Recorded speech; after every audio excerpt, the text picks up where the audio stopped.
Hello everyone, what's up? I am making this video because I am so overwhelmed by the reactions and comments I received from the previous video I made regarding Pinoy nurses in the UK. So to answer everything, I have listed 10 common questions for all the Pinoy nurses aspiring to work in the UK.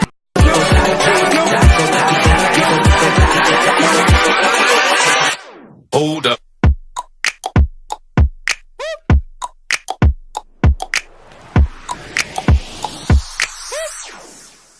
So first question is, how to work in the UK? For you to be able to qualify, there's a certain length of experience needed for you to be able to work in the UK. This hospital in the UK prefers those nurses who have lengthy experiences, especially in the clinical setup. But if your experience are like clinical instructors or in the academe or occupational health nurses or company nurses or even private duty nurses, there are a lot of certifications you can get from your employers that would warrant that you have been practicing your nursing clinical skills without employment gap.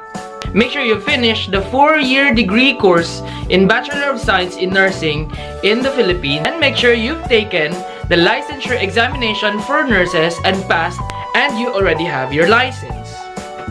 The Nursing and Midwifery Council requires that we are licensed in our home country and at the same time in all the countries you've practiced in. You have to possess all the documents and records if you've had experiences from other countries such as the Middle East, Australia, United States, and other countries. So make sure all the board certifications are in your possession as well as other documents because you will need to submit them during the assessment stage. The NMC normally requires 12 months post-registration practice either from abroad or in the Philippines. Usually, both volunteer and employed work is usually considered. Number 2 question, do you need to take an IELTS? You can have 2 choices for this examination. It's either the IELTS or the OET. You must have at least a band score of 7 out of 9 among reading, listening, speaking, and writing. But in the event that you failed to achieve the 7 in one test sitting, you can have the second chance within 6 months to avail the second sitting of the IELTS, warranting that you will submit the 2 certificates, but there should be no scores below 6.5 from all other test areas. Make sure you take the academic module, not the general training module. It is also important that you take the UKVI category, for you will be needing this with regards to your visa application. Now, if you don't intend to take the IELTS, you can take the OET or the Occupational English tests. Nurses and midwives who would want to work in the UK can now take an English test designed for healthcare professionals and healthcare practitioners. From November 1, 2017, the NMC will now recognize OET for those who will need to prove their English proficiency for registration in the UK. Now, if you've finished all the exams, OET and IELTS, you can submit your applications from any employers waiting for you to be deployed here in the UK. The third question is, what is CBT? CBT means computer-based test, usually taken in the Philippines prior to deployment. These are a bunch of questions regarding the skills applications here in the UK. Always remember to review Royal Marsden book because if you are from the Philippines, there are a lot of differences among the practice back there in the Philippines and here in the UK.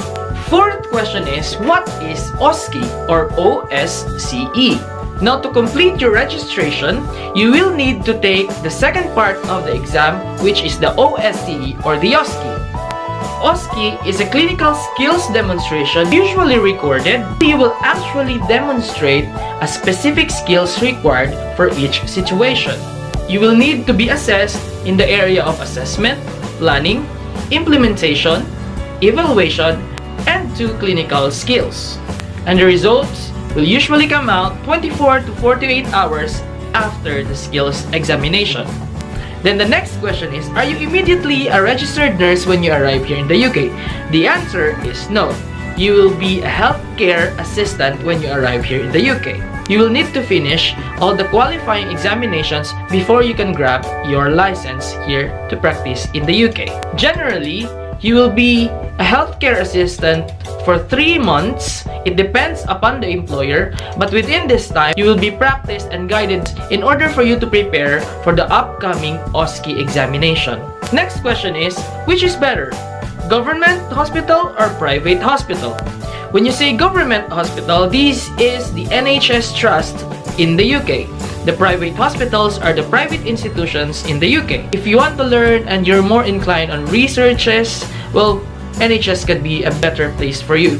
But if you would like to earn more, because usually the private hospital pays more than the government hospital, then you can be in the private sector. There are also questions regarding, can we bring my family, or can I bring my family here in the UK? The answer is yes, you can bring your family here in the UK by tourist visa. If you have a husband or a wife back in the Philippines, you can also get them and they can be given a certain type of visa where they can also work here in the UK. They can apply in any particular type of job as long as the employer knows that they have this kind of particular visa. Can we apply for residency here in the UK? The answer is yes. After 3 years, you can apply for an indefinite leave to remain here in the UK. And after succeeding years, you can also apply for your permanent residency. Are we affected by the Brexit?